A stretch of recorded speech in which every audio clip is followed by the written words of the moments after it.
Hello, everyone, and welcome to another episode of Tell Your Story. I'm Todd Nesloney, an elementary school principal in Texas, and each week I seek to bring you different guests who have encouraged, inspired, or challenged me in one way or another, and invite them to tell some of their story, all based after my book, Stories from Web. I am thrilled this week to introduce to you my guest, Tamara Letter. Tamara, thank you so much for being here. Why don't you tell everybody a little bit about who you are and what you do? Well, thank you for allowing me to be on your show tonight. I'm so excited to chat with you and to share a little bit about myself for your viewers. I'm an instructional technologist and instructional coach. So I work directly with teachers and I help them to integrate technology in their classroom lessons. And I started my career as an elementary teacher. I've taught second grade and third grade and fourth grade, and I've lived all across the United States in doing those teaching positions. And each space that I've been in has challenged me as an educator and has taught me some new things. And now I have the privilege to share that knowledge with other people in the role that I have now. Well, you kind of left out that you wrote this really amazing book, too. Oh, yeah. That little thing. Oh, yeah. Well, yes, I am an author. I think I'm still getting used to the word author. The book, A Passion for Kindness, it came out February 14th of this year. So it's just barely 4 months old. And I was able to share my passion for kindness with the world. You have the book? I have it right here in front of me because I'm actually reading it. So Yay, that's exciting.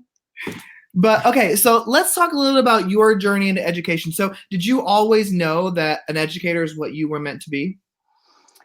So I think that seed to be an educator was planted in me in elementary school. I had a sixth grade teacher named Mrs. Dalton who had this plastic bubble in her classroom. It was a language arts class, and the plastic bubble was in the back of the room. It was just this piece of tarp with a fan inside and a lot of duct tape holding it down. And she always said that if we finished our work, that we could go inside of this bubble to read or write. And I think that's the first time that I actually saw teaching as different. And I was like, wow, look at the way that she's doing her lessons and her opportunities for students in an unconventional way. And I was like, I want to do something like that when I get older. And then as I went through high school, I really enjoyed performing arts. I was in show choir and I was in band and I was in all these other kind of theatrical things. And I thought, ooh, maybe that's what I want to be, somebody who's on stage. And after a long talk with my dad, as we took a walk along the beach, and he convinced me that probably wasn't the most secure plan for my future, that's when I started kind of delving back into this idea of, well, maybe teaching would allow me to be on stage and yet still have the impact that the teachers had on me growing up. So that I think was probably the first time I really was like, maybe I should be a teacher. So I went to college and knew that was going to be my path and graduated. And then I couldn't find a teaching job. So that proved to be a little bit challenging. We have moved to Florida. And at the time, there wasn't reciprocity between the different states. And so there was a bit of chaos in trying to get my teaching licensure in a different state. And so I had to do some different types of jobs that I wasn't expecting to do right out of college. But each job that I did taught me new learning experiences. And finally, about 3 years after I graduated, we moved again to Las Vegas, and they definitely wanted teachers. So that was my first teaching position. And yeah, more than 2 decades later, I'm still in the career field. So, you mentioned that your experience is all in elementary. Was that something you knew you wanted to do, was elementary more than secondary? Yeah, I used to tell people that I wanted to teach the kids that were shorter than me because I'm 5'1". And I didn't realize that fifth graders are actually taller than me. Yeah. And so that's always the weirdest thing. There'd be so many times I'd be working in a classroom, even as a principal, and people would be like, where is he? He said he was here. And I'm like, I'm right here in the mix with everybody else. Yeah, that was me too. I'm always so short. And so I thought, oh, this is good. I can handle the kids if they're shorter than me. That'll be kind of my group. And I really thought that I would gravitate towards the youngest children in the class, but I Mhm. actually enjoy the older students more now. So it's been a nice mix. I thoroughly enjoy my time with elementary kids. So when did you kind of make that decision that you were ready to transition into a different type of role in education? So that's a great question. We had moved, my husband was in the Air Force, and so we had moved pretty much every 3 years for the early part of my educational experience as a teacher. And every time we moved, I had to start all over, try to get a Mhm. teaching job and work my way back up that ladder. And somewhere along that journey, maybe a decade in, I realized, I think I want to be able to have some skills that gravitate more towards leadership. Mhm. And I really enjoyed working with teachers and mentoring programs and sharing the expertise that I had gained over the times that I had taught in the classroom. So I went back to school and I got my master's degree in educational leadership. And I took a different position then as a differentiation specialist, working with Stanton City Schools. And in that position, I worked at the district level that I was assigned a school, and I worked with teachers to try to help them differentiate instruction based on data. And that was a little bit before differentiation was a big buzzword. So it was Right. kind of a new position and very exciting. And then from there, I was like, wow, I really love working with teachers and sharing that collaborative experience in planning lessons and talking about failures and successes and Mhm. how to make just instruction really great. So we moved again, I had to start all over again and got back in the classroom. And from there, I saw an opening one day for an ITRT position, which stands for Instructional Technology Resource Teacher. And we had one at my school, and I had worked with her. Her name was Jen Hicks. And Mhm. it was so much fun working collaboratively with her and doing these different projects and lessons. And I thought, I think I want to do that too. So I thought, why not? I've only been here a year, but maybe luck will be on my side. And I interviewed and I got the position and I haven't left yet. And that's been more than 10 years. So I'm really in this sweet spot of having the best of both worlds where I get to Mhm. work directly with teachers. I get to hone my professional development skills as I lead trainings for teachers. And then I get to be in the classroom and do select lessons with students. And that's my favorite part.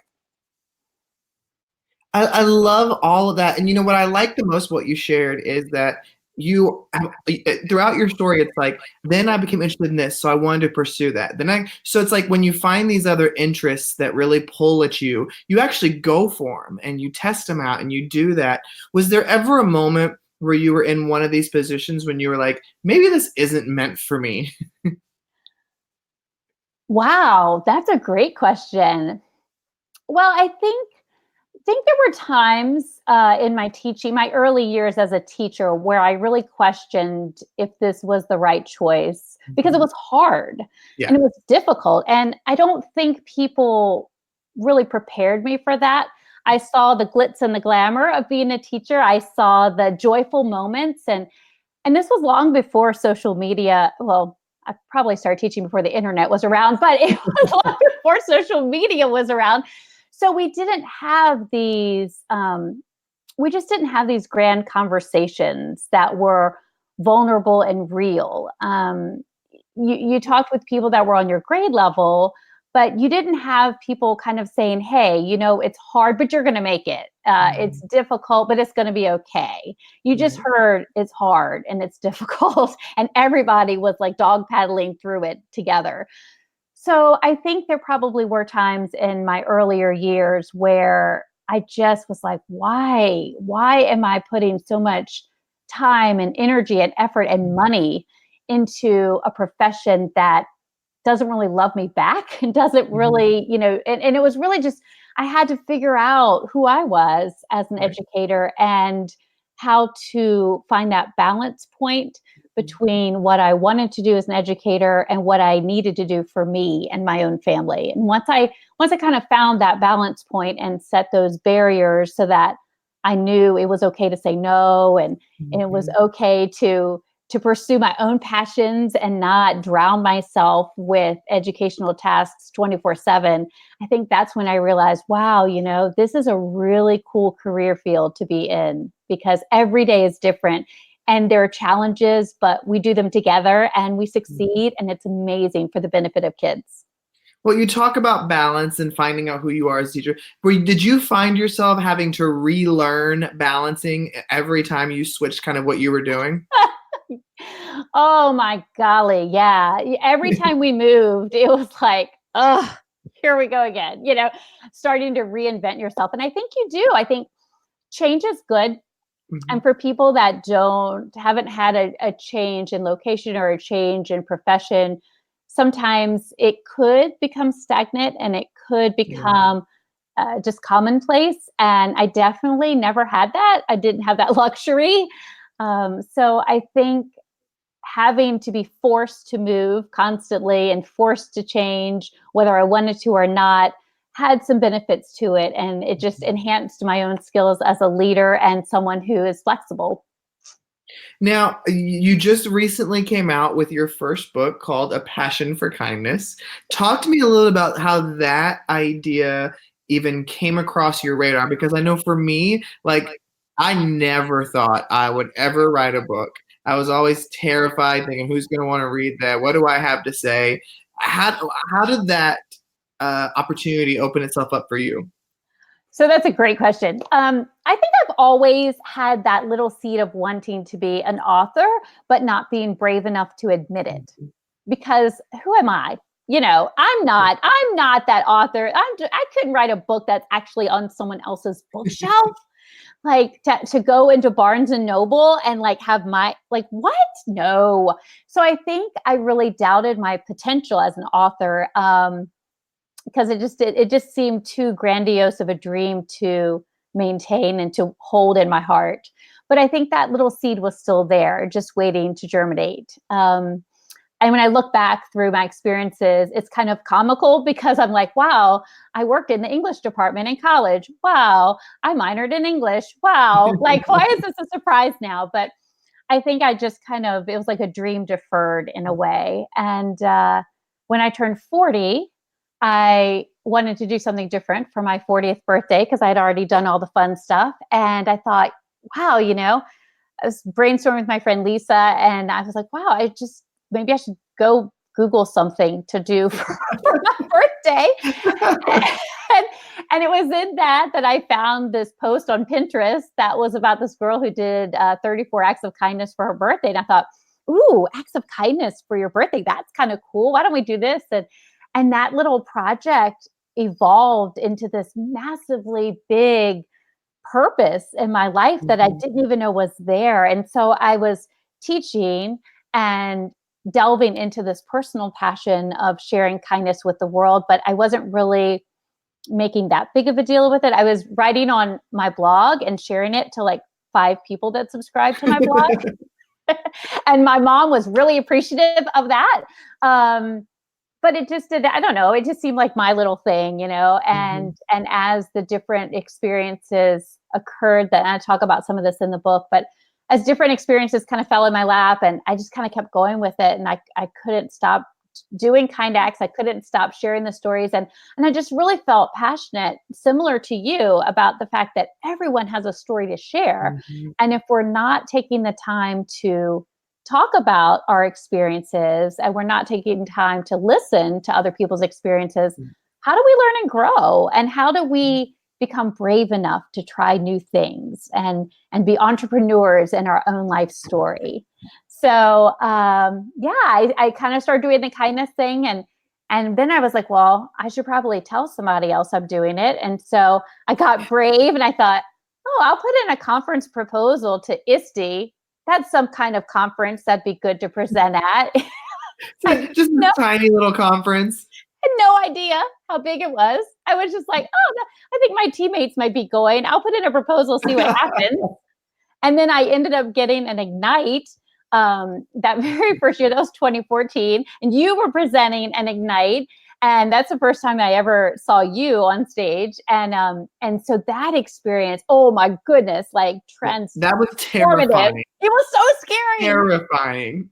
Ignites are one of the hardest presentations ever to give. So for those of you who don't know what an Ignite is, it's a timed presentation with other people, and your slides are timed like so many seconds each one, and you have no control. None. You can't decide when to go or when to stop. When that next person finishes, you have like 15 seconds to get up there, and then your slides start rolling, and you better stay on topic because as soon as you're done, the next person's running up.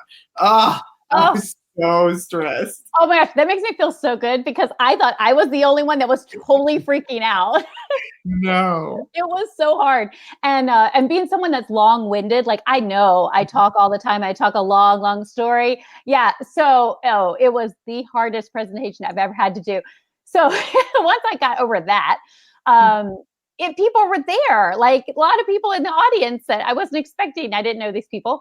And all of a sudden, people started contacting me about talking about kindness and can you write this article for my magazine? And can you do this podcast? And it was like, wow, there's other kind people out there too. I'm not the only one, And so I started realizing, wow, wouldn't it be amazing if we could just wrap ourselves around with people that have similar interests and people that can positively impact others and do it on a really grand scale. So I started kind of building my personal network with nice people and making decisions about who I should follow on social media and who I wanted to allow in my world and who I would interact with, solely focused on kindness and nice people. Mm-hmm. And I discovered in doing that, wow, what a journey we all have to make such an impact on this world.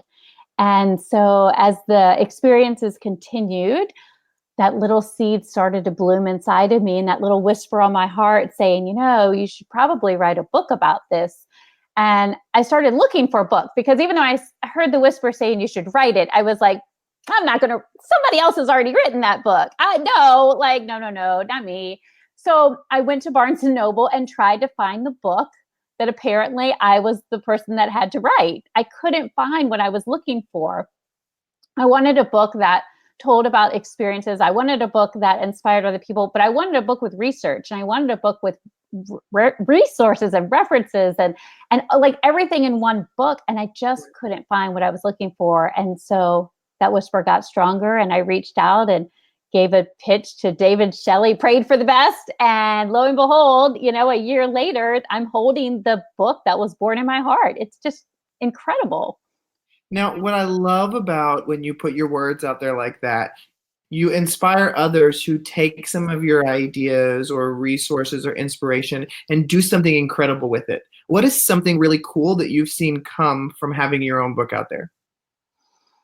I would say what's really cool about having my book out there are how many people have stopped what's happening in their day to reach out and tell me how my words or my stories, or even the stories of the people mentioned in my book, have positively impacted them.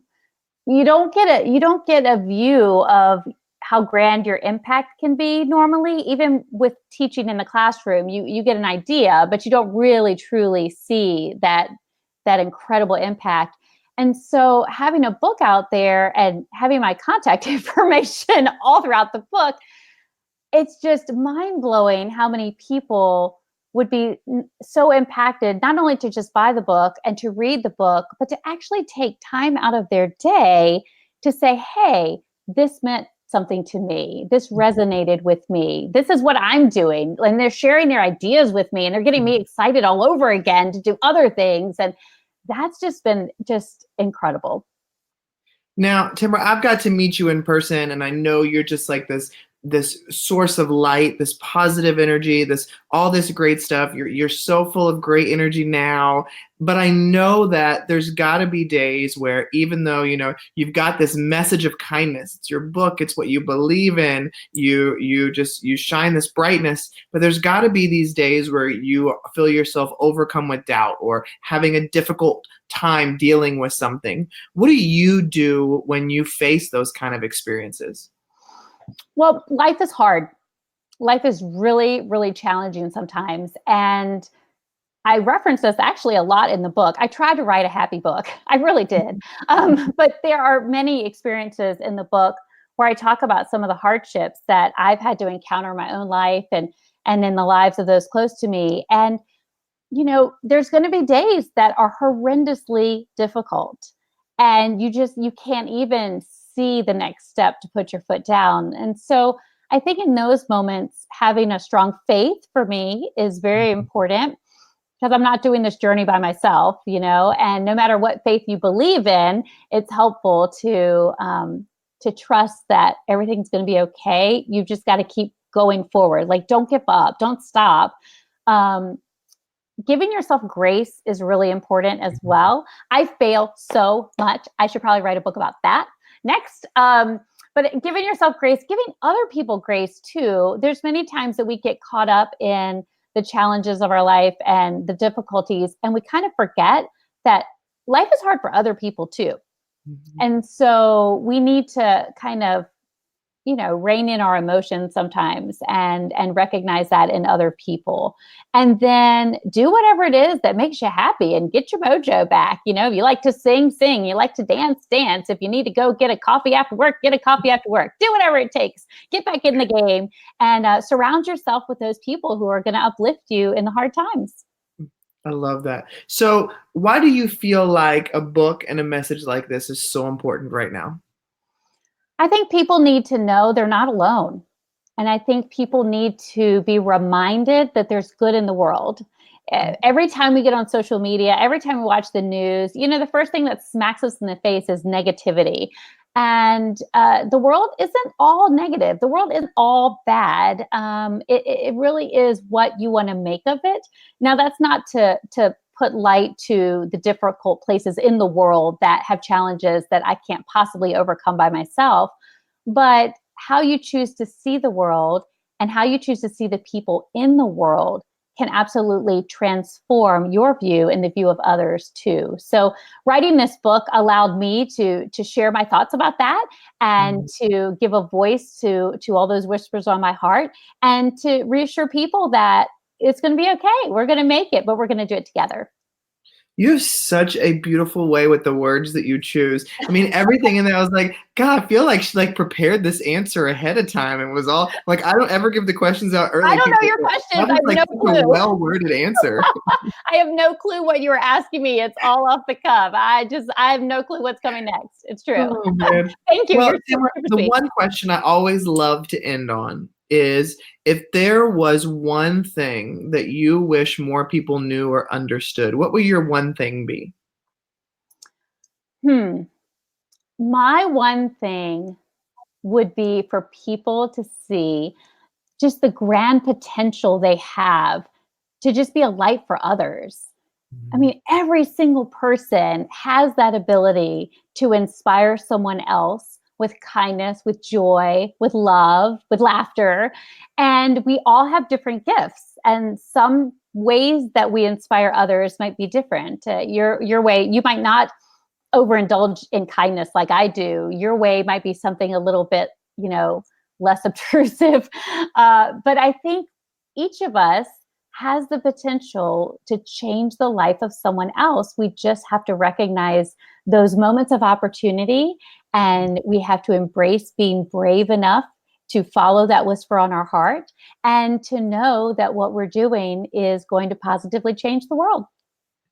I love that. Well, Tamara, I love you and the work that you're doing, and such that you are such a bright light in so many lives, and that you're changing lives through all the work you're doing. So I'm so appreciative that you gave me time today to chat with you. You're one of my favorite people. So thank you so much for coming on tonight. Oh, and thank you, Todd. This was an absolute joy. Thank you so much.